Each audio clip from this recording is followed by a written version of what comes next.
Hi guys, hotel கடைக்கெலாம் நம்ம வந்து பார்த்தீங்கன்னா இந்த மாதிரி ஈஸியாக வந்து நம்ம வந்து குழம்பு வைக்கலாம். ரொம்ப ரொம்ப ஈஸி தான். பருப்பே இல்லாமல் வந்து நம்ம வந்து குழம்பு வைக்க போகிறோம். இது வந்து ஹோட்டல் கடை வந்து யூஸ் பண்ணுறவங்க எல்லாருக்குமே வந்து பார்த்தீங்கன்னா ரொம்ப யூஸ்ஃபுல்லாக இருக்கும். ஸோ அதனால தான் நம்ம வந்து இந்த ரெசிபியை வந்து செஞ்சு காமிக்க போகிறோம் எப்படின்னு சொல்லிட்டு. அதுக்கு தேவையானது பார்த்தீங்கன்னா உருளைக்கிழங்கு வந்து மீடியம் சைஸ் 2 எடுத்திருக்கேன். தக்காளி வந்து மீடியம் சைஸில் 3 எடுத்திருக்கேன். அதுக்கப்புறம் வந்து பார்த்தீங்கன்னா பச்சை மிளகா காரத்துக்கு தேவையான அளவுக்கு நான் எடுத்திருக்கேன். பச்சை மிளகா உங்களுக்கு எவ்வளோ வந்து காரத்துக்கு தேவையோ அந்த மாதிரி எடுத்துங்க. இது ஒரு 4-5 மிளகா, கொஞ்சம் பெரிய மிளகா தான் எடுத்திருக்கேன். இப்போ வந்து பார்த்தீங்கன்னா உருளைக்கிழங்கு வந்து நம்ம சேர்த்துக்கலாம் குக்கரில். உருளைக்கிழங்கு மெயினாக வந்து உருளைக்கிழங்கு தான் நம்மளுக்கு தேவை. பருப்பே இல்லைன்னா நம்ம இந்த மாதிரி சாம்பார், டிஃபன் சாம்பார் இது வந்து பூரி, சப்பாத்தி எல்லாத்துக்குமே நல்லா இருக்கும். தக்காளி சேர்த்துக்கலாம். தக்காளி சேர்த்துட்டு பச்சை மிளகாவும் சேர்த்துக்கலாம். சேர்த்துட்டு நம்ம இப்போ வந்து தண்ணி வந்து ஊற்றிக்கலாம். எவ்வளோ நம்மளுக்கு தண்ணி தேவையோ அந்த அளவுக்கு வந்து ஊற்றிக்கலாம் தண்ணி.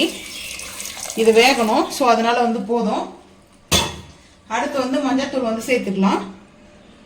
மஞ்சத்தூள் வந்து ஒரு பெரிய சிட்டிக்கில் ஒரு பெரிய சிட்டிக்கு சேர்த்துக்கிறேன். அதுக்கப்புறம் வந்து பார்த்தீங்கன்னா உப்பு வந்து சேர்த்துக்கிறேன். உப்பு தேவையான அளவுக்கு வந்து சேர்த்துக்கிறேன். இப்போ இது வந்து பார்த்தீங்கன்னா ஒரு 2 விசில் வந்து குக்கரில் வந்து பார்த்தீங்கன்னா நம்ம வந்து ஒரு 3 விசில் வந்து விடலாம். கொஞ்சம் கையில் இருக்க அந்த சால்ட் வந்து அப்படியே வந்து அலசிக்கலாம். இப்போ வந்து பார்த்தீங்கன்னா நம்ம வந்து ஒரு 3 விசில் வந்து நம்ம குக்கரில் வந்து வேக வச்சு எடுத்துக்கலாம். இது வந்து பார்த்தீங்கன்னா நம்மளுக்கு பருப்பு தேவைப்படாது. பூரிக்கெல்லாம் நல்லா இருக்கும். வந்து பார்த்தீங்கன்னா பூரிக்கு கிழங்கு வைப்போம். அந்த கிழங்கு தேவை. இந்த ஒரு சாம்பார் மட்டும் வச்சுட்டா போதும். இது வந்து இந்தாவே போதும். பூரியும் தோசை, இட்லி, சப்பாத்தி எல்லாத்துக்குமே இது ஒரே ஒரு டிஷ் மட்டும் போதும். ஹோட்டல் கடையில் வந்து பார்த்தா இந்த மாதிரி செஞ்சு பாருங்க. பருப்பு சேவ் பண்ணலாம், நம்மளுக்கும் மணி சேவ் ஆகும். ஸோ இதனால நம்ம இதை வந்து குக்கர் லாக் பண்ணிட்டு அடுப்பு ஆன் பண்ணிடுவோம். ஒரு 3 விசில் வந்து வந்துச்சுன்னா நம்மளுக்கு பர்ஃபெக்டாக வந்து ரெடி ஆகிடும், நல்லா குக் ஆகிடும்.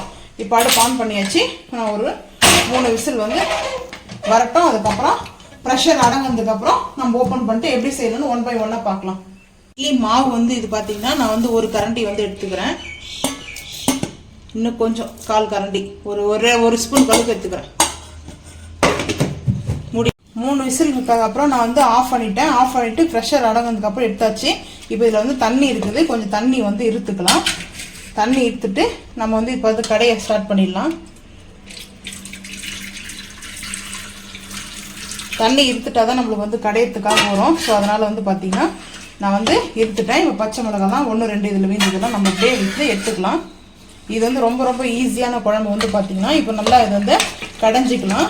மத்துலேருந்தால் மத்து கடைஞ்சிக்குங்க. நான் இதுதான் வந்து வச்சு கடைவேன். ஸோ அது வந்து பார்த்தீங்கன்னா நல்லா வந்து கடைஞ்சிடும். இது நம்மளுக்கு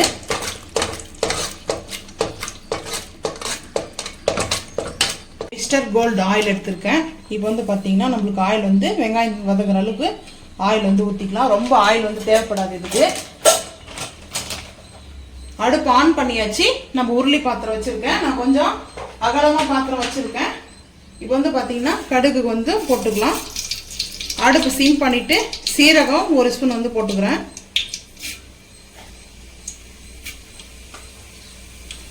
சீரகம் போட்டதுக்கு அப்புறம் நம்ம வந்து பூண்டு வந்து வச்சிருக்கேன். பூண்டு வந்து இடிச்சு போடலாம். நம்ம அது வேக வச்சோம் இல்லையா, அந்த டைம்ல கூட நம்ம வந்து பூண்டு போட்டுக்கலாம். நான் வந்து இடிச்சு வச்சிருக்கேன். இதை வந்து சேர்த்துக்கிறேன். பூண்டு ஃபர்ஸ்ட் நல்லா கொஞ்சம் எண்ணெயில் வந்து ரோஸ்ட் பண்ணிக்கலாம். வேக வச்சு சேர்த்துக்கலாம். நான் வந்து எனக்கு வந்து ஃப்ளவர் வந்து பார்த்தீங்கன்னா இப்படி ரொம்ப பிடிக்கும். ஸோ அதனால் வந்து பார்த்தீங்கன்னா நான் இப்படி தான் வந்து சேர்ப்பேன். இது பூண்டு நல்லா வாசனை கம்மன்னு வர ஆரம்பிச்சு. ஒரே ஒரு வெங்காயம் தான் நான் கட் பண்ணியிருக்கேன். இதில் வந்து ரொம்ப பார்த்தீங்கன்னா வெங்காயம்லாம் கம்மியாக தான் சேர்க்கணும். நான் ஒரே ஒரு வெங்காயம் மீடியமான சைஸாக கட் பண்ணி வச்சுருக்கேன். இப்போ அது கூடவே கருவேப்பிலையும் நான் ஒரு 10 கருவேப்பிலை சேர்த்துக்கிறேன். சேர்த்துட்டு இப்போ நல்லா நம்ம இதை வதக்குன்னு வதக்கலாம். பூண்டு வந்து அப்படியே சேர்த்ததுனால டக்குன்னு அடி பிடிக்கும். நம்ம வந்து வதக்கிட்டே இருக்கணும். அப்போ தான் வந்து பார்த்தீங்கன்னா நம்மளுக்கு அடி பிடிக்காது. ரொம்ப ஆயில் வந்து சேர்க்கணும்லாம் அவசியம் இல்லை. தாளிப்பு மட்டும் சேர்த்தா போதும். இது வந்து மெயினாக வந்து பார்த்தீங்கன்னா நம்மளுக்கு வந்து பூண்டு வந்து வேக வைக்கும்போது போட்டால் இன்னும் டேஸ்ட் சூப்பராக இருக்கும். இந்த மாதிரி சேர்த்தாலும் இன்னும் நல்லா தான் இருக்கும். ஏன்னா அந்த ஃப்ளவர் வந்து நல்லா கிடைக்கும், பூண்டோடைய மனமாக இருக்கும். இது வந்து பார்த்தீங்கன்னா ரோட்டு கடையிலையோ ரெஸ்டாரண்ட்லேயோ இந்த மாதிரி இட்லிக்கு வந்து இட்லி, சப்பாத்தி, பூரி இது 3த்துக்கும் வந்து யூஸ் பண்ணலாம். ரைஸு கூட யூஸ் பண்ணிக்கலாம், நல்லா இருக்கும். தோசை இதுக்கெல்லாம் சாப்பிட்லாம். எல்லாத்துக்குமே நல்லா இருக்கும் சாப்பிட்றதுக்கு. இது வந்து பார்த்தீங்கன்னா ரைஸ்லேருந்து நம்ம சாப்பிட்றதுக்கு இது ஒரே ஒரு டிஷ்ஷு வச்சுட்டா நம்ம போதும். அது கூட வந்து சட்னி வந்து வேர்க்கடலை சட்னி வச்சுக்கலாம், கார சட்னி வைக்கிறோம், கார சட்னி வச்சுட்டா டிஃபன் கடைக்கு வந்து இது ரொம்ப ரொம்ப யூஸ்ஃபுல்லாக இருக்கும். டிஃபன் கடை வச்சுட்டு இருக்கிறவங்களுக்கு ரொம்ப ரொம்ப யூஸ்ஃபுல்லாக இருக்கும். யாரெல்லாம் டிஃபன் கடை வச்சுட்டு இருக்கீங்களோ அவங்களுக்கு வந்து இந்த மாதிரி ட்ரை பண்ணி பாருங்கள். மணி சேவ் ஆகும், டைமும் சேவ் ஆகும். இது வந்து ரொம்ப ரொம்ப பெஸ்ட்டாக இருக்கும். ஒரே ஒரு பார்த்திங்கன்னா நம்ம வந்து கிழங்கெல்லாம் வைக்கணும் அவசியமே இல்லை, இதே நம்ம பூரிக்கு கொடுத்துக்கலாம். அதுதான் வந்து பெனிஃபிட். இது வந்து பார்த்திங்கன்னா இப்போ நம்ம நல்லா வந்து வதங்கும் போதே நம்ம வந்து எல்சி பெருங்காயம் எடுத்துருக்கேன். நீங்கள் எந்த பெருங்காயம் எடுத்துக்கோங்க, எல்சி தான் நான் வந்து வாங்கிட்டு வந்தேன். இப்போ வந்து நம்ம அது பவுட்ரு தான் இருக்குது. இது நம்ம வேணுன்ற அளவுக்கு வந்து ப்ரெஸ் பண்ணோம்னா நம்மளுக்கு வரும். போதுன்ற அளவுக்கு நான் வந்து பெருங்காயம் எடுத்துக்கிட்டேன். இப்போ நல்லா வந்து பெருங்காயமும் இந்த கமகமன்னு நல்ல ஃப்ளவர் வருது, நல்ல வாசனை, தெருவே மணமணக்கும் வாசனை. இந்த தாளிப்பு மட்டும் பார்த்தீங்கன்னா அவ்வளோ பயங்கரமான தாளிப்பு இது. இப்போ நம்ம ஐஸ் பண்ணிட்டாச்சு அடுப்பை. இப்போ நம்ம விடாமல் வந்து மிக்ஸ் பண்ணிகிட்டே இருக்கணும், அடி பிடிச்சிட்டு இல்லைன்னா.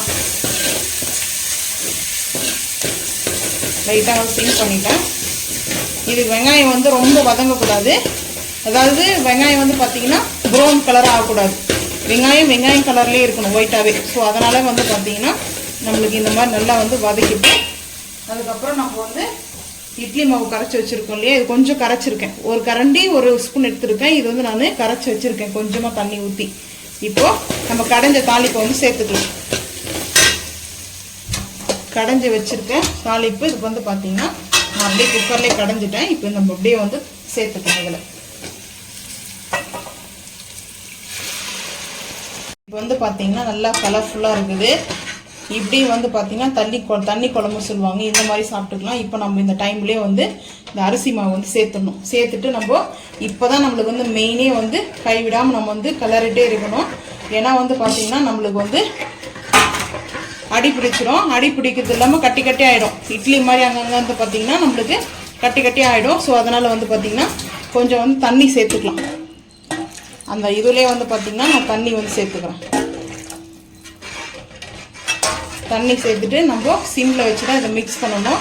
நல்லா வந்து மிக்ஸ் பண்ணும்போதே நம்மளுக்கு நல்லா வாசனை கம்மன்னு வரும்.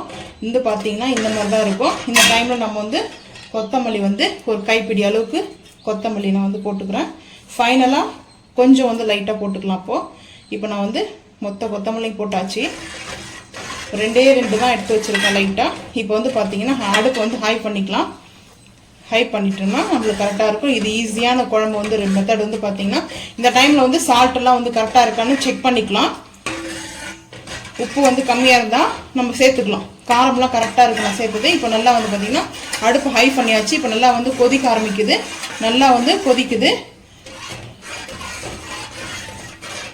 நம்மளுக்கு வந்து இந்த மாதிரி மிக்ஸ் பண்ணிகிட்டே இருக்கணும். நம்ம வந்து கைவிடாமல் வந்து பார்த்தீங்கன்னா நம்ம வந்து மிக்ஸ் பண்ணிகிட்டே இருந்தோம்னா கரெக்டாக நம்மளுக்கு வந்து சூப்பராக குழம்பு வந்து ரெடி ஆகிடும். ஏன்னா நம்மளுக்கு கைவிட்டால் நம்ம விட்டோம்னா அதுக்கப்புறம் கட்டி கட்டி ஆகிடும் வந்து. ஸோ அதனால தான் வந்து நம்ம வந்து இந்த மாதிரி வந்து கைவிடாமல் வந்து கலக்கிட்டே இருக்கணும். ஏன்னா அது சூடு ஆக ஆக கொஞ்சம் டைட் ஆக ஆரம்பிக்கும். பார்த்தீங்கன்னா கொஞ்சம் அப்படியே கட்டி பதமாக வரும். அதனால் வந்து பார்த்திங்கன்னா நம்ம மிக்ஸ் பண்ணிகிட்டே தான் இருக்கணும். இல்லைன்னா அங்கங்கே வந்து நம்மளுக்கு கட்டி கட்டி ஆகிடும். மெயினே இதுதான் ப்ராசஸ் வந்து பார்த்திங்கன்னா நம்ம இந்த டைமில் மட்டும்தான் நம்ம வந்து கரெக்டாக வந்து அடுப்பாண்டு நின்றுட்டு, இல்லை மற்ற டைமில் குக்கரில் வேக வச்சுட்டு கூட நம்ம போயிட்டு இதை வேலை பார்த்துட்டு வரலாம். ஆனால் இந்த டைமில் கரெக்டாக நம்ம வந்து இந்த மாதிரி பண்ணால் தான் நம்மளுக்கு கரெக்டாக வந்து குழம்பு வந்து கொதிக்க ஆரம்பிக்குது. கொதிக்கிட்டோம்.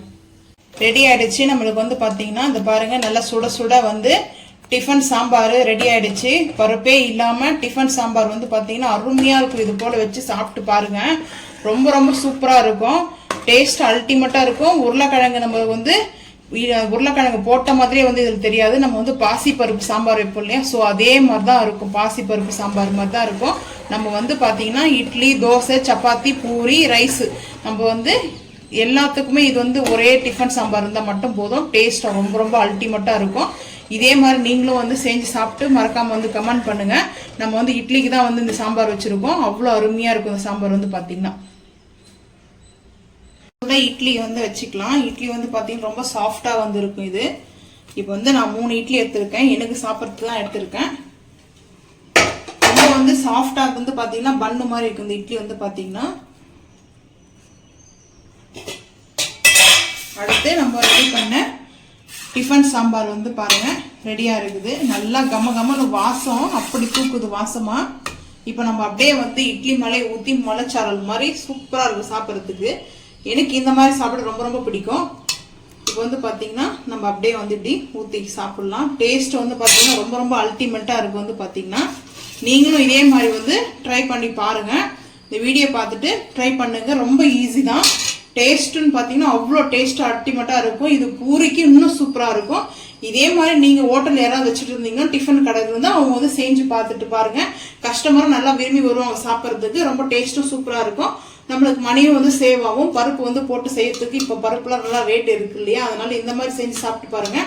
டேஸ்ட் வந்து ரொம்ப ரொம்ப சூப்பராக இருக்கும். இந்த வீடியோ பிடிச்சா லைக் பண்ணுங்க, ஷேர் பண்ணுங்க, சப்ஸ்கிரைப் பண்ணுங்க, பெல் ஐக்கானை கிளிக் பண்ணுங்க. மறக்காம நம்ம சேனலை வந்து ஃபாலோ பண்ணுங்க. நம்ம போடுற வீடியோ அப்பதான் உங்களுக்கு நோட்டிஃபிகேஷனாக வரும். Thank you.